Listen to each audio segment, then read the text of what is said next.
നമ്മൾ വിശ്വാസ ഗ്രഹണത്തിൻ്റെ വളർച്ചയിലാണ്. വിശ്വാസഗ്രഹണത്തിൻ്റെ വളർച്ച, ആ വിശ്വാസഗ്രഹണത്തെക്കുറിച്ച് നമ്മളിങ്ങനെ പടിപടിയായിട്ട് പഠിക്കുകയാണ്.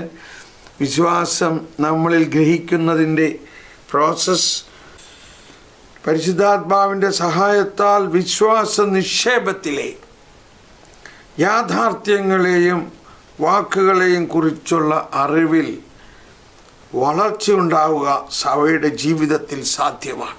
തുടർന്ന് അവയെപ്പറ്റി തങ്ങളുടെ ഹൃദയങ്ങളിൽ ധ്യാനിക്കുന്ന വിശ്വാസികളുടെ വിചിന്തനവും പഠനവും വഴി, അതാണ് വിശ്വാസികളെ വിചിന്തനം ചെയ്യുകയും പഠിക്കുകയും ചെയ്യുമ്പോൾ നമ്മുടെ ഹൃദയത്തിൽ ഇതിങ്ങനെ വലുതാവും, ഹൃദയത്തിൽ വലുതാവും.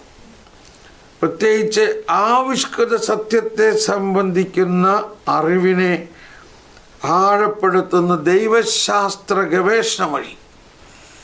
പിന്നെ നമ്മൾ 2651 പോയി. അത് പ്രാർത്ഥനയുടെ പാരമ്പര്യത്തെക്കുറിച്ചാണ്.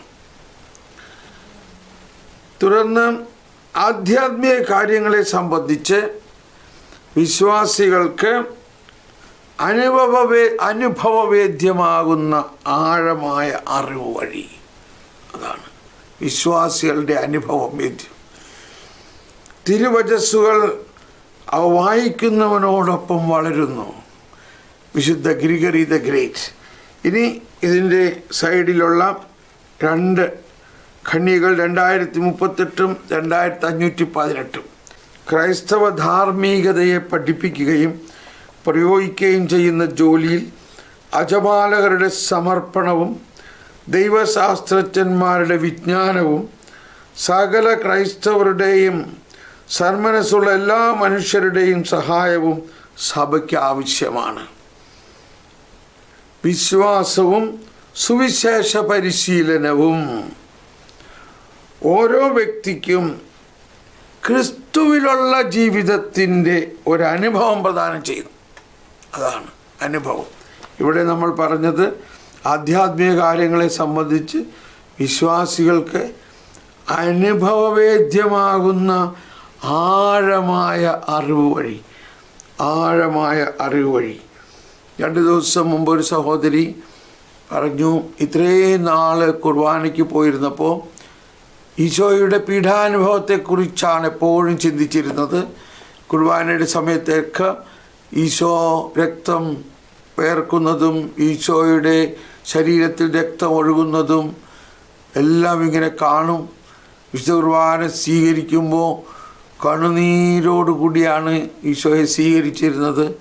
എന്നാൽ ഇപ്പോൾ ഈ വിശുദ്ധ കുർബാന ഈശോയുടെ പീഠാനുഭവം മാത്രമല്ല, ഈശോയുടെ പീഠാനുഭവത്തിന് ശേഷം ഈശോ മരിച്ച ആ മർത്യ ശരീരം ഉയർത്തെഴുന്നേറ്റ് മഹത്വീകരിക്കപ്പെട്ട ശരീരമാണത്.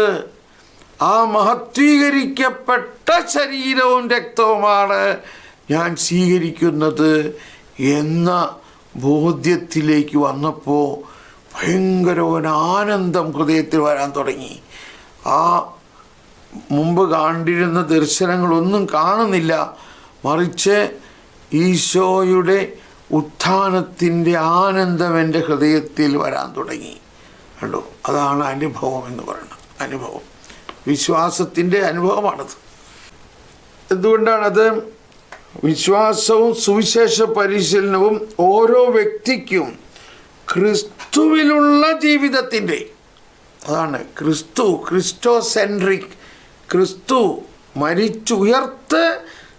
മരിച്ചുയർത്ത് മഹത്വീകരിക്കപ്പെട്ട ക്രിസ്തു, മഹത്വീകരിച്ച ശരീരം ആണ് നമ്മൾ സ്വീകരിക്കുന്നത്. ഒരനുഭവം പ്രദാനം ചെയ്യുന്നു.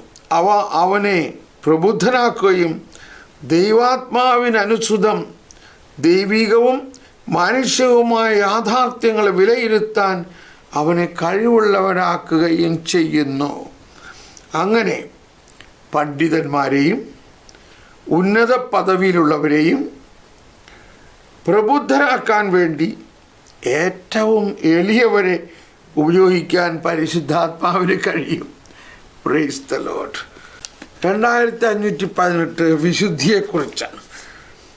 ആറാമത്തെ സുവിശേഷ ഭാഗ്യം ഇങ്ങനെ ഉദ്ഘോഷിക്കുന്നു: ഹൃദയശുദ്ധിയുള്ളവർ ഭാഗ്യവാന്മാർ, എന്തെന്നാൽ അവർ ദൈവത്തെ കാണും. ഹൃദയശുദ്ധിയുള്ളവർ ഭാഗ്യവാന്മാർ, അവർ ദൈവത്തെ കാണും. മത്തായി 5:8. ബുദ്ധിയെയും മനസ്സിൻ്റെയും ദൈവത്തിൻ്റെ വിശുദ്ധിയുടെ ആവശ്യപ്പെടലുകളുടെ പൊരുത്തപ്പെടുത്തുന്നവരെയാണ് ഹൃദയശുദ്ധിയുള്ളവർ എന്ന് സൂചിപ്പിക്കുന്നത്.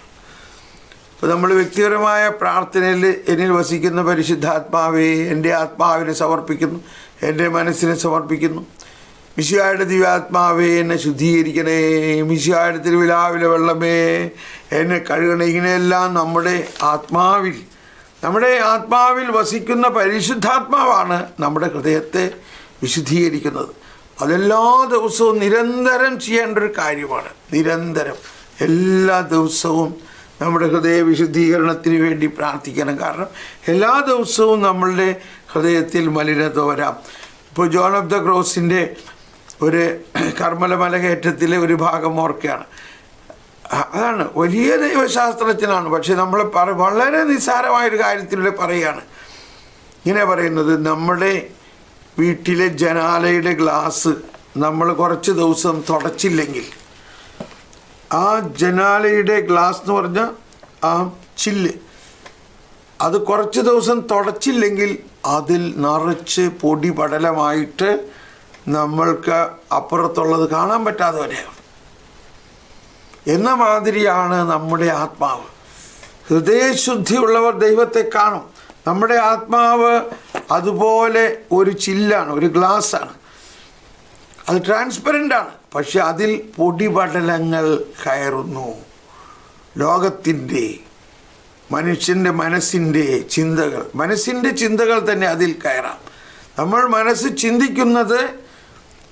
നമ്മൾ ചിന്തിക്കുന്നത് അതിനകത്ത് രജിസ്റ്റർ ആവും.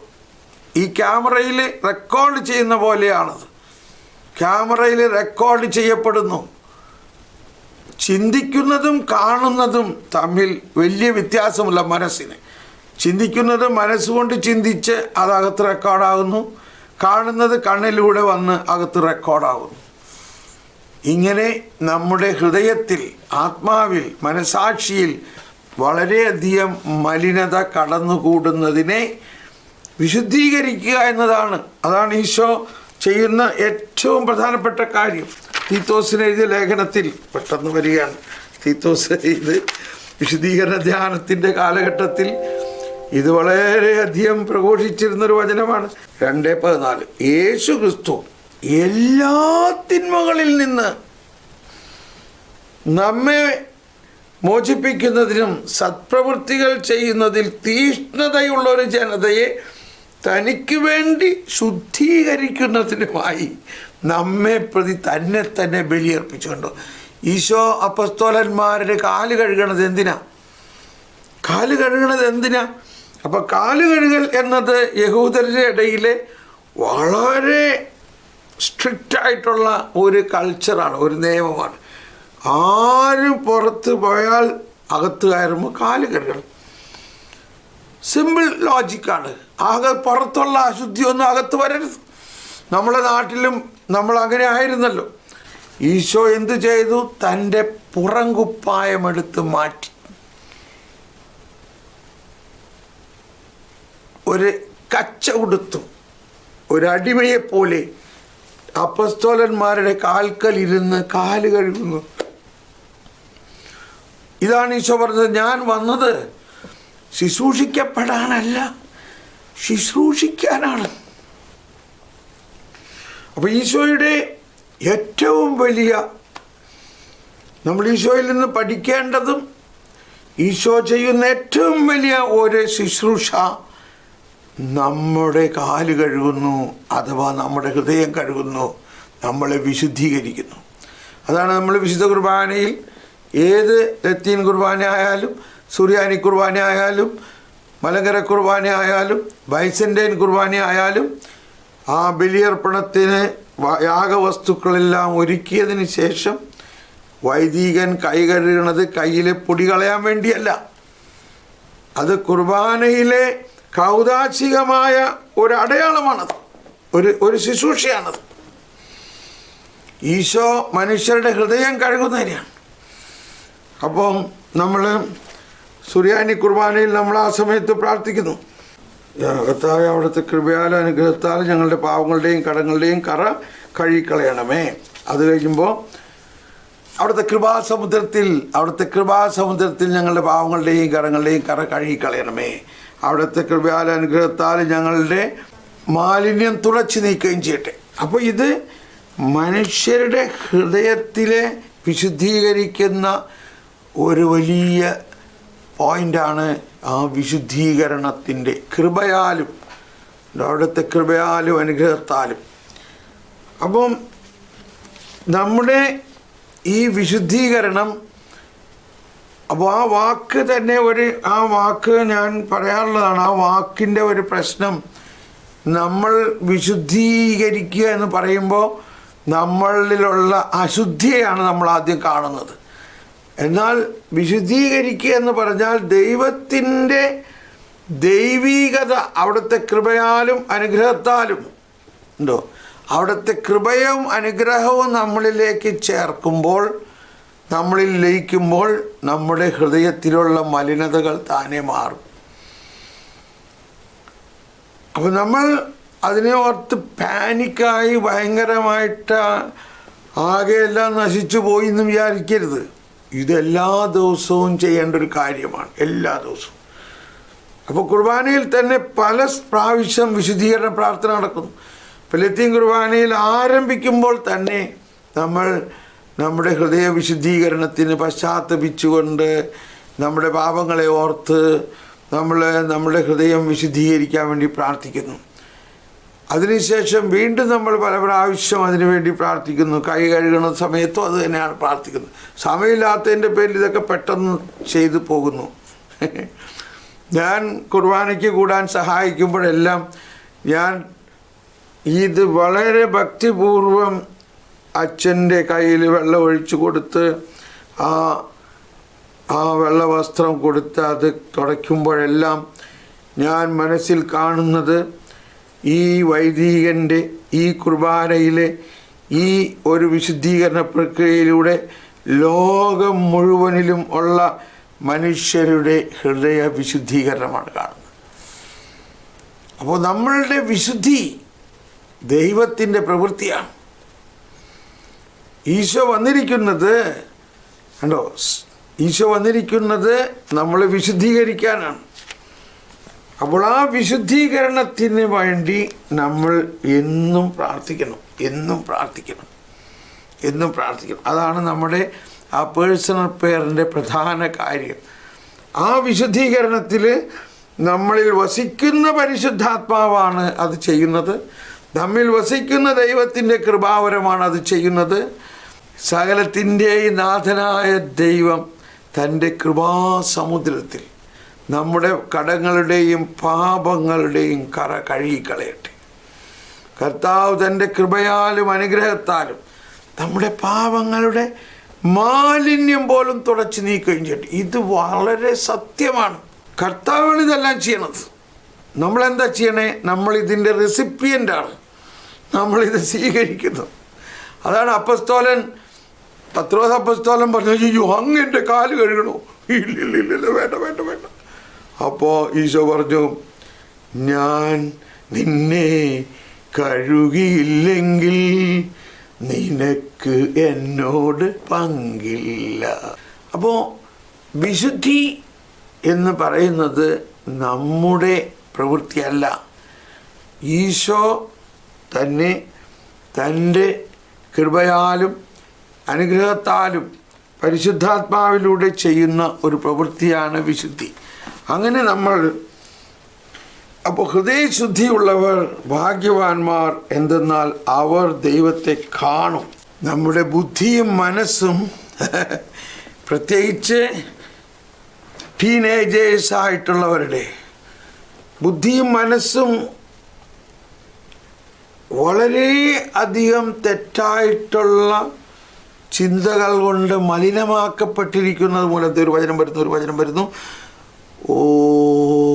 ലോകത്തിൻ്റെ ദേവൻ അവിശ്വാസികളായ അവരുടെ മനസ്സിനെ അന്ധമാക്കിയിരിക്കുന്നു.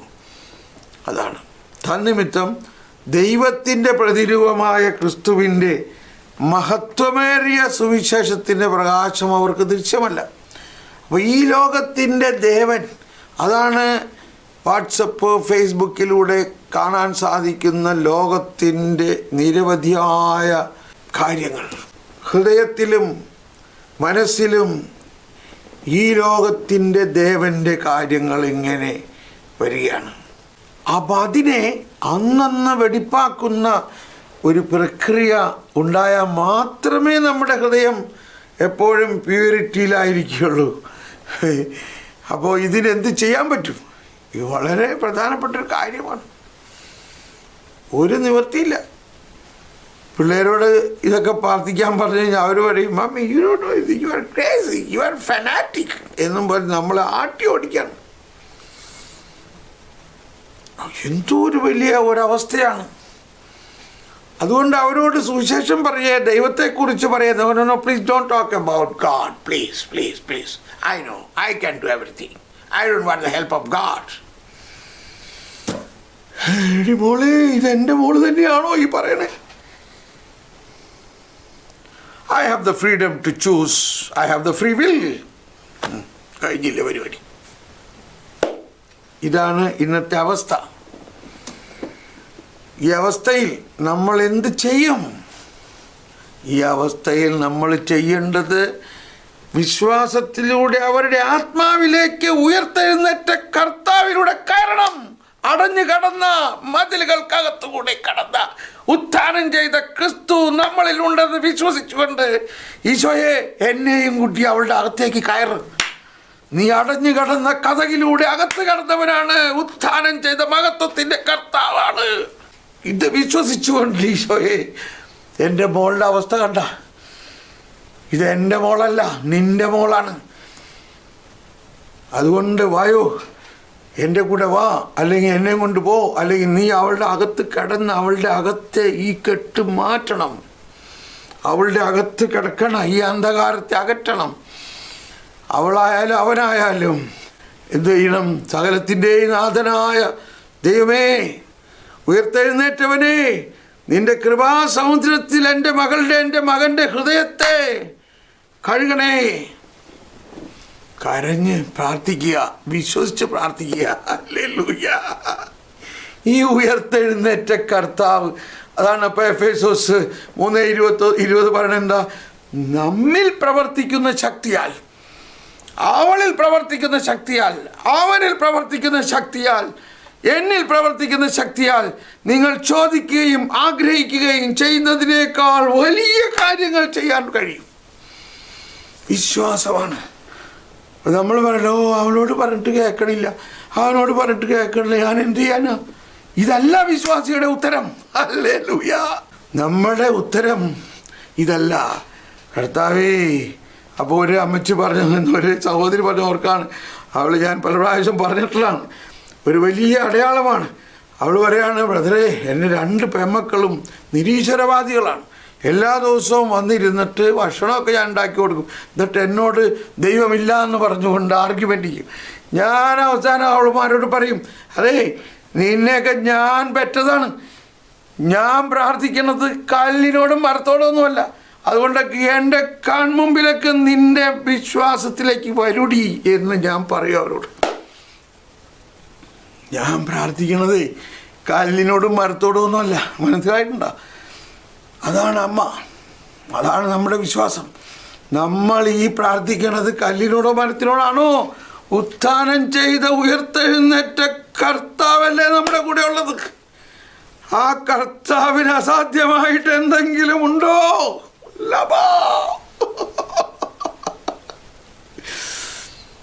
ആ മഹത്വീകരിക്കപ്പെട്ട കർത്താവിൽ വിശ്വസിക്കണം. ആ മഹത്വീകരിക്കപ്പെട്ട കർത്താവിനെ എവിടെ വേണമെങ്കിലും കയറി ചെല്ലാം, എവിടെ വേണമെങ്കിലും കയറി ചെല്ലാം. ആ സർവാധിപനാണ് അവിടുന്ന്. അവിടുന്ന് സർവാധിപനാണ്. മനുഷ്യനെ സൃഷ്ടിച്ചത് തന്നെ ദൈവമാണ്. ദൈവത്തിന് വേണ്ടിയാണ് സൃഷ്ടിച്ചത്. ദൈവത്തിൻ്റെ സത്വത്തനിമയിൽ പങ്കാളിയാക്കിക്കൊണ്ടാണ് സൃഷ്ടിച്ചത്. എന്നാൽ ഇപ്പോൾ അവന്മാർ ലോകത്തിൽ കടന്നിട്ട് ഈ ലോകത്തിൻ്റെ ദേവൻ്റെ കാര്യങ്ങളൊക്കെ അകത്ത് വച്ചിരിക്കുന്നത്.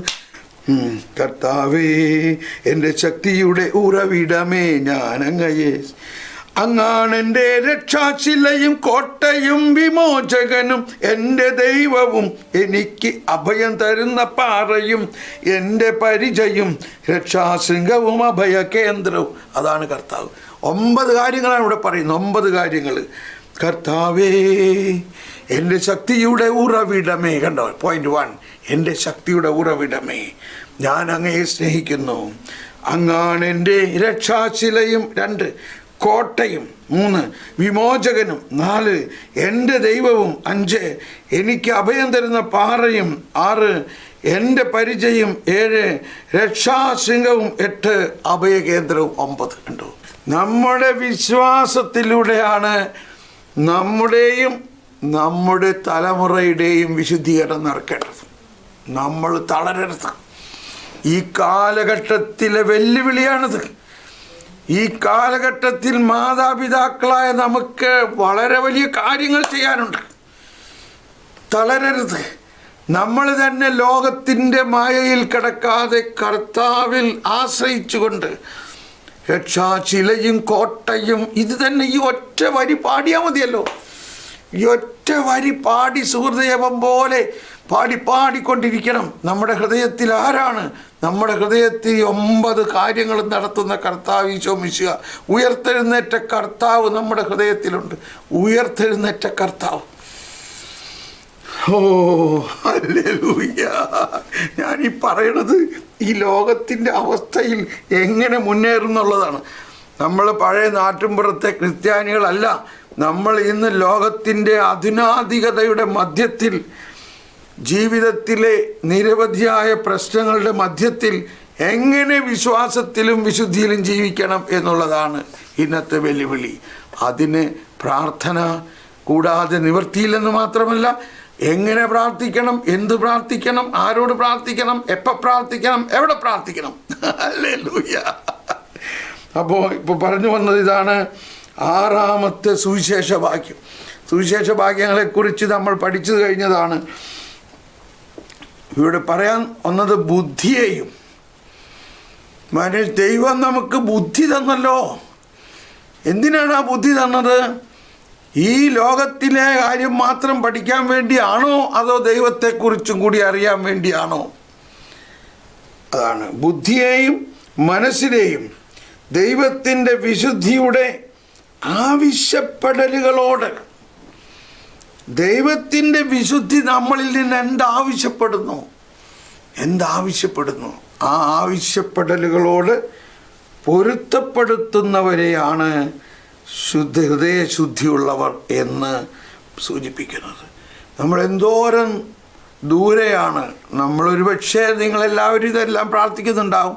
എന്നാൽ നമ്മുടെ കുടുംബാംഗങ്ങൾ, നമ്മുടെ ഉത്തരവാദിത്വമാണ്. നമ്മുടെ ജീവിത പങ്കാളി, നമ്മുടെ മക്കൾ ലോകത്തിലേക്ക് ഈ വിശുദ്ധിയെ പ്രസരിപ്പിക്കുക എന്നുള്ളത്. അതിനുവേണ്ടി നമ്മൾ കുറച്ചൊന്നും പ്രാർത്ഥിച്ചാൽ പോരാ. നമ്മൾ 5 മിനിറ്റോ 10 മിനിറ്റോ ഒന്നും പ്രാർത്ഥിച്ചാൽ പോരാ. 1 മണിക്കൂർ പ്രാർത്ഥിച്ചാലും പോരാ. നമ്മൾ കൂടുതൽ പ്രാർത്ഥിക്കണം അതിനു വേണ്ടി. പ്രധാനവും എന്നത് സൂചിപ്പിക്കുന്നത് പ്രധാനമായും 3 തലങ്ങളിലാണ് ഈ പൊരുത്തപ്പെടുത്തൽ. ഇതാണ് വളരെ കൃത്യമായിട്ട് പറയാൻ. സ്നേഹം 307 പറയുന്നത് 1 തിമോത്തി 4 അധ്യായത്തിൽ 3 മുതൽ 9 വരെ. 1 തിമോത്തി 4 അധ്യായം 3 മുതൽ 9 വരെ. 2 തിമോത്തി 2:22 ഉണ്ടോ. ഇതെല്ലാം പറയുന്നത് നമ്മളുടെ സ്നേഹം. അതൊന്ന് എഴുതാം. അതോടൊപ്പം ശുദ്ധത അഥവാ ലൈംഗിക നീതിനിഷ്ഠ 308. 1 തിമോത്തി 4, 1 തെസ്സലോനിയർ 4:7, കൊളോസോസ് 3:5, എഫേസോസ് 4:19. ഈ വചനങ്ങളെല്ലാം സത്യത്തോടുള്ള സ്നേഹവും സത്യത്തോടുള്ള സ്നേഹവും വിശ്വാസത്തിൻ്റെ സത്യാവസ്ഥയും ഓർത്തഡോക്സി പറയും. ബ്രദർ രാവിലെ തന്നെ കുറേ എക്സർസൈസ് ചെയ്യണം. എനിക്ക് ഒരിക്കലും ചെയ്യാൻ പറ്റിയിട്ടില്ല. കാരണം എനിക്ക് രാവിലെ തന്നെ എക്സർസൈസ് ചെയ്യണോ, ഞാൻ പ്രാർത്ഥിക്കണോ? ഞാൻ എക്സർസൈസ് ചെയ്യുന്നവരെ ഒന്നും മുടക്കുന്നില്ല. പക്ഷേ എനിക്ക് ചെറിയ എക്സർസൈസൊക്കെ ചെയ്യുന്നുണ്ടാകും. പക്ഷേ എൻ്റെ ഏറ്റവും പ്രധാന എക്സർസൈസ് കണ്ടോ, പരിശീലനമാണ്. ശാരീരികമായ പരിശീലനം കൊണ്ട് കുറച്ച് പ്രയോജനമുണ്ട്.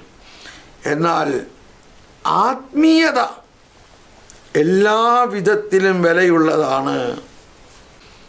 എന്തുകൊണ്ടെന്നാൽ അത് ഈ ജീവിതത്തെയും വരാനിരിക്കുന്ന ജീവിതത്തെയും സംബന്ധിക്കുന്ന വാഗ്ദാനങ്ങളെ ഉൾക്കൊള്ളുന്നു.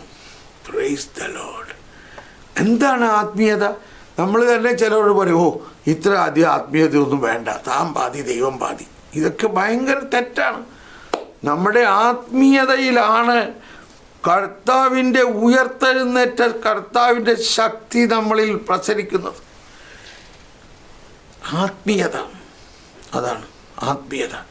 അനുദിന ജീവിതത്തിൽ നമ്മൾ എങ്ങനെ നമ്മുടെ പ്രഭാതം ആരംഭിക്കണം? രാവിലെ ആദ്യം നമ്മൾ എന്ത് ചെയ്യണം? ആദ്യം എഴുന്നേറ്റിട്ട് അടുക്കള പണി ചെയ്യുക, ജോലി ചെയ്യുക അല്ല വേണ്ടത്. ആദ്യം എഴുന്നേറ്റിട്ട് ആത്മീയ ശക്തി കൊണ്ട് നിറയണം. ആത്മീയത, ആത്മീയത. ഇത് പ്രത്യേകിച്ച് മാതാപിതാക്കൾ, അപ്പനാണ് കുടുംബത്തിലെ ദൈവിക ശക്തിയുടെ ചാനൽ. അപ്പൻ, പിതാവ്, ഭർത്താവ് ആദ്യം എഴുന്നേറ്റ് പ്രാർത്ഥിക്കണം. ഞാൻ പറയാറുള്ളൊരു ഉദാഹരണം പറയാണ്. നമ്മുടെ വീടുകളിൽ വാട്ടർ ടാങ്കില്ലേ, വാട്ടർ ടാങ്കിൽ വെള്ളം അടിച്ചിട്ടുണ്ടെങ്കിൽ എല്ലാ മുറിയിലും വെള്ളമുണ്ടാവും എന്ന പോലെയാണ് അപ്പൻ ആകുന്ന ഒരു വാട്ടർ ടാങ്കാണ്. ആ അപ്പൻ കുടുംബത്തിലെ നാഥനാണ്. ആ അപ്പനിൽ കൃപ നിറഞ്ഞിട്ടുണ്ടെങ്കിൽ അത് എല്ലാവരിലും ഒഴുകും. ഇത് ഞാൻ എൻ്റെ ജീവിതത്തിൽ നിന്ന് പറയുകയാണ്. ഞാൻ എൻ്റെ ഭാര്യ എണീറ്റോ മക്കൾ എണീറ്റോ ഒന്നും നോക്കുന്നില്ല. ഞാൻ രാവിലെ എഴുന്നേറ്റിരുന്ന് പ്രാർത്ഥിക്കും. അപ്പോൾ അങ്ങനെ നമ്മൾ ഓരോരുത്തരുടെയും റെസ്പോൺസിബിലിറ്റിയാണ്. നമ്മൾ വേണ്ടോ 6:14 പ്രഭാതത്തിൽ ഉണർന്ന് അവളെ തേടുന്നവർക്ക് പ്രയാസം കൂടാതെ അവളെ കണ്ടുമുട്ടും. അവൾ വാതിക്കൽ തന്നെ കാത്തു നിൽക്കുന്നുണ്ട്. ജ്ഞാനം. അപ്പോൾ നമ്മുടെ ആത്മീയമായ ഒരു എക്സർസൈസാണ് രാവിലെ എഴുന്നേറ്റാൽ ആദ്യം നമ്മൾ പ്രാർത്ഥിക്കുക എന്നത്. അത് നമ്മുടെ വിശുദ്ധിക്ക് വേണ്ട കാര്യങ്ങളാണ് ഈ പറയുന്നത്. ഇതെല്ലാം പിന്നെ അടുത്തത് ഇപ്പോൾ കുറേ വചനങ്ങളോട് പറയുന്നുണ്ട്. ഇത് മുഴുവനും ഇപ്പോൾ ഇനി നിങ്ങൾ വായിച്ചാൽ മതി. അത് തുടർന്ന് പറയുന്നത് സത്യത്തോടുള്ള സ്നേഹവും ആണ്. സത്യത്തോടുള്ള സ്നേഹവും വിശ്വാസത്തിൻ്റെ സത്യാവസ്ഥയും ഓർത്തഡോക്സി, അതായത് വിശ്വാസത്തിൻ്റെ ആ പാരമ്പര്യം, അതിൻ്റെ ഓർത്തഡോക്സി, ഹൃദയത്തിൻ്റെയും ശരീരത്തിൻ്റെയും വിശ്വാസത്തിൻ്റെയും ശുദ്ധിക്ക് പരസ്പര ബന്ധമുണ്ട്. അപ്പോൾ നമ്മുടെ വിശ്വാസവും സത്യത്തിലോടുള്ള സ്നേഹവും വിശ്വാസത്തിൻ്റെ സത്യാവസ്ഥയും ഹൃദയത്തിൻ്റെയും ശരീരത്തിൻ്റെയും വിശ്വാസത്തിൻ്റെയും ശുദ്ധിക്ക് പരസ്പര ബന്ധമുണ്ട്. ഇനി അടുത്ത് പറയുന്നത് നമ്മുടെ ഏറ്റവും പ്രിയപ്പെട്ട വിശുദ്ധ അഗസ്തീനോസിൻ്റെ പ്രസിദ്ധമായ ഒരു പ്രബോധന ശകലമാണ്. വിശ്വാസികൾ വിശ്വാസ പ്രമാണത്തിലെ വകുപ്പുകൾ വിശ്വസിക്കണം. Praise the Lord. വിശ്വാസ പ്രമാണം ചുമ്മാ ഇങ്ങനെ ഏറ്റുപറയാൻ വേണ്ടി മാത്രമുള്ളതല്ല, അതിൽ വിശ്വസിക്കണം. അത് 1000 പ്രാവശ്യം എഴുതിയത് കൊണ്ട് മാത്രം പോരാ. ചിലവർ പറയും ഈ വിശ്വാസ പ്രമാണം 1000 പ്രാവശ്യം എഴുതിയാൽ ഇന്ന കാര്യം നടക്കും. നടന്നേക്കും ചിലപ്പോൾ. പക്ഷേ വിശ്വാസ പ്രമാണത്തിൻ്റെ ഉദ്ദേശം അതല്ല. വിശ്വാസ പ്രമാണം വിശ്വസിക്കാൻ വേണ്ടിയുള്ളതാണ്. 1000 പ്രാവശ്യം വിശ്വസിക്കാതെ ചുമ്മാ എഴുതിയത് കൊണ്ട്, ഞാൻ ഈ എഴുതുന്നത് കൊണ്ട് അത് നടക്കുമെന്ന് വിചാരിച്ചാൽ കാര്യമുണ്ടോ? നടക്കണ എന്ത് കാര്യമാണ്? നശ്വരമായ കാര്യങ്ങൾക്ക് വേണ്ടിയാണ്. എനിക്ക് പരീക്ഷ പാസ്സാകണം, അല്ലെങ്കിൽ ഇന്ന ജോലി കിട്ടണം, അല്ലെങ്കിൽ ഫോറിനിൽ പോകാൻ വിസ കിട്ടണം, അതിന് 1000 പ്രാവശ്യം വിശ്വാസ പ്രമാണം എഴുതുക. കിട്ടി, നല്ല കാര്യം, പ്രൈസ് ദി ലോർഡ്. എന്തിനു വേണ്ടി നമ്മൾ വിശ്വാസം മുഴുവനും അനശ്വരതയെക്കുറിച്ചാണ്. അതിനെ തട്ടിത്തറിച്ചുകൊണ്ട് നമ്മുടെ ഒരു പ്രക്രിയയിലൂടെ എന്തോ കിട്ടാൻ വേണ്ടി പ്രാർത്ഥിച്ചു, കിട്ടുകയും ചെയ്തു. എന്തുകൊണ്ട് കിട്ടി? അതാണ് യോഹന്നാൻ ക്രൂസിൻ്റെ കർമ്മല മലകയറ്റത്തിൽ പറഞ്ഞ ഉദാഹരണം ഞാൻ പറയാറുണ്ട്. അമ്മ നല്ല കറി ഉണ്ടാക്കി, എന്നാൽ മോൾക്ക് വേണ്ടി വേറൊരു കറി ഉണ്ടാക്കി. അമ്മ ഉണ്ടാക്കിയ കറി എരിവും പുളിയുള്ളതാണ്, അത് കഴിച്ച് മകൾക്ക് ആരോഗ്യത്തിന് മോശമാവുമല്ലോ എന്ന് വിചാരിച്ച് അമ്മ കുഞ്ഞിന് വേറൊരു കറി ഉണ്ടാക്കി. പക്ഷേ ഊണുമേശയിൽ വന്നപ്പോൾ കുഞ്ഞ് കരച്ചിലോട് കഴിച്ചു, എനിക്കിത് വേണ്ട, കഴിച്ചു, അപ്പനും അമ്മയും കഴിക്കണം തന്നെ മതി. എന്ത് ചെയ്താലും അത് വേണമെന്ന് പറഞ്ഞ് കരച്ചിൽ 1000 പ്രാവശ്യം എഴുതിയെന്ന് വിചാരിച്ചു. അതാണ് ഈ കരച്ചിൽ. 1000 പ്രാവശ്യം കരഞ്ഞു. അപ്പം മതി, എന്തെങ്കിലും ആവട്ടെ, അത് കൊടുത്ത് കേസ് അവസാനിക്കും.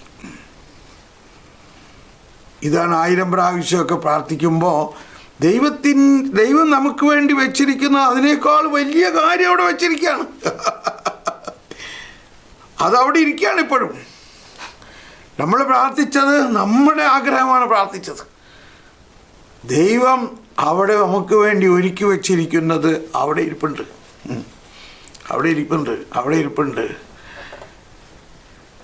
Right once in our hearts and conscience. Thank you. Exactly. വിശ്വാസ പ്രമാണം ഒരു പ്രാവശ്യം നമ്മുടെ മനസ്സാക്ഷിയിലും മനസ്സിലും എഴുതണം, അത് കൃത്യമായിട്ട്. താങ്ക് യു കുര്യൻ ജോസഫ് സാറേ. അതാണ് 1000 പ്രാവശ്യം കടലാസിൽ എഴുതിയതുകൊണ്ട് കാര്യമില്ല. Write once in our hearts and conscience. അപ്പോൾ ഇപ്പോഴും നമ്മുടെ വിശ്വാസ പ്രമാണത്തിൻ്റെ അവസ്ഥ ഇതാണ്. ഞാനൊരിക്കൽ നാട്ടിൽ ആയിരിക്കുമ്പോൾ TV കണ്ടുകൊണ്ടിരിക്കുന്ന നേരത്ത് അതിനകത്തൊരു പ്രസംഗത്തിൽ പറയാണ് ഒരാൾ, ഞാനിങ്ങനെ എരോടുത്ത് ചെന്നപ്പോൾ അവിടെ ഒരാൾ വന്ന് പറഞ്ഞു, എൻ്റെ കല്യാണം നടക്കണില്ല ബ്രദറെ, എന്ത് ചെയ്യണം? നീ ഒരു 16 പ്രാവശ്യം വെച്ച് എല്ലാ ദിവസവും വിശ്വാസ പ്രമാണം പ്രാർത്ഥിക്കുന്നു. പിന്നെ കുറച്ച് നാൾ കഴിഞ്ഞപ്പോൾ കല്യാണം കഴിച്ചു. Praise the Lord.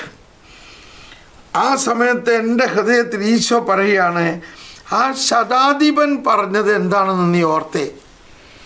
ആ ശതാധിപൻ പറയാണ്, കർത്താവേ, അങ്ങ് ഒരു വാക്ക് പറഞ്ഞാൽ മതി, എൻ്റെ ഭൃത്യൻ സുഖപ്പെടും.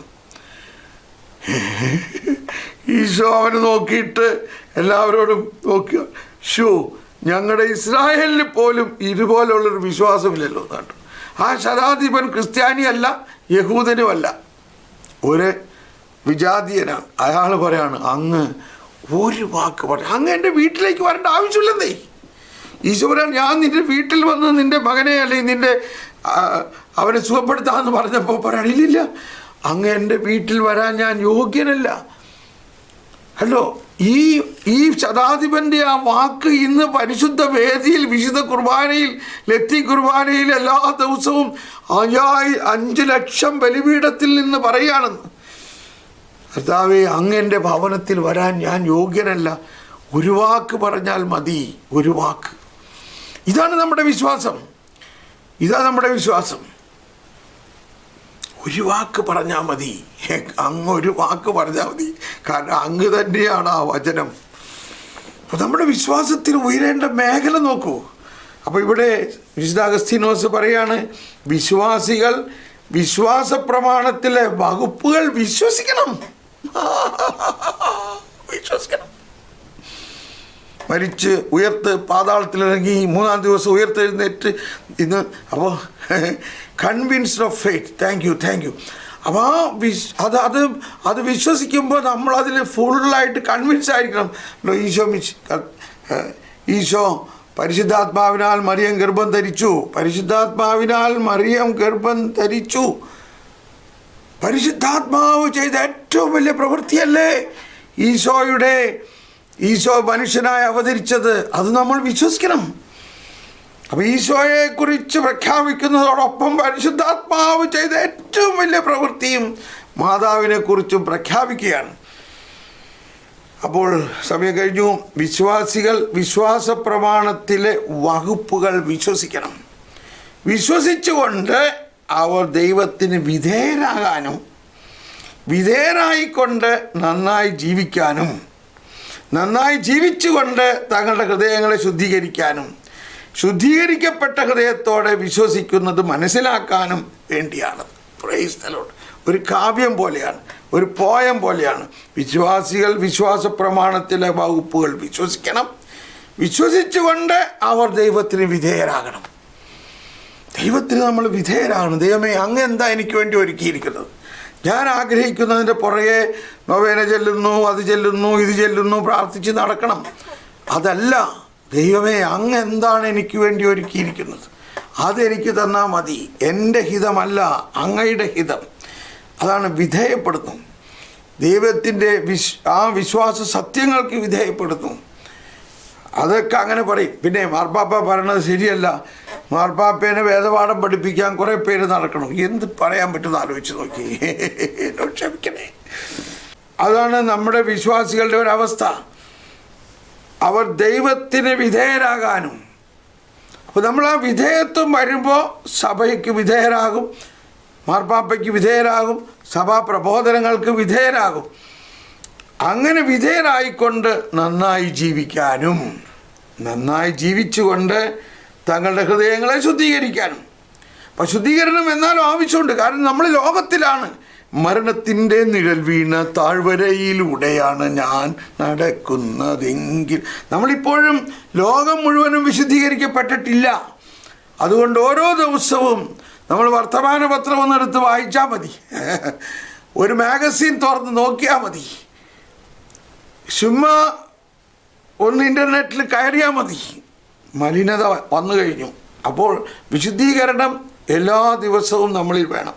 അങ്ങനെ നന്നായി ജീവിച്ചുകൊണ്ട് തങ്ങളുടെ ഹൃദയങ്ങളെ ശുദ്ധീകരിക്കാനും ശുദ്ധീകരിക്കപ്പെട്ട ഹൃദയത്തോടെ വിശ്വസിക്കുന്നത് മനസ്സിലാക്കാനും വേണ്ടിയാണത്.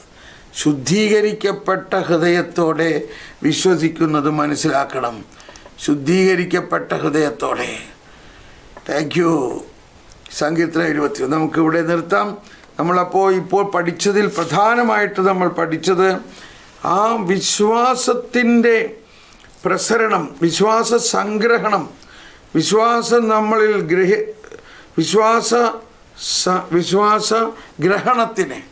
വിശ്വാസഗ്രഹണത്തിന് വേണ്ട അടിസ്ഥാനപരമായൊരു കാര്യമാണ് ആധ്യാത്മിക കാര്യങ്ങളെ സംബന്ധിച്ച് വിശ്വാസികൾക്ക് അനുഭവവേദ്യമാകുന്ന ആഴമായ അറിവുണ്ട്. തിരുവചസ്സുകൾ വായിക്കുന്നവനോടൊപ്പം വളരുന്നു. എങ്ങനെയാണ് അത് വളരുന്നത്? അത് ഹൃദയ ശുദ്ധീകരണത്തിലൂടെയാണ്. അപ്പോൾ നമ്മളുടെ ജീവിത വിശുദ്ധിയും നമ്മുടെ ഹൃദയ ശുദ്ധീകരണത്തിലൂടെ മാത്രമേ തിരുവചസ്സുകൾ നമ്മളിൽ വളരുകയുള്ളൂ. നല്ല നിലത്ത് വീണ വിത്തിൻ്റെ ഉപമയെല്ലാം നമ്മൾ ധാരാളം പഠിച്ചു കഴിഞ്ഞതാണ്. അപ്പോൾ നമ്മൾ ഈ രഹസ്യം മനസ്സിലാക്കിക്കൊണ്ട് നമ്മൾക്കും നമ്മുടെ കുടുംബത്തിലും എല്ലാവർക്കും ഹൃദയ ശുദ്ധീകരണത്തിന് വേണ്ടി പ്രാർത്ഥിക്കണം. സ്നേഹമുള്ളവരെ, God bless you. God bless. Thank you.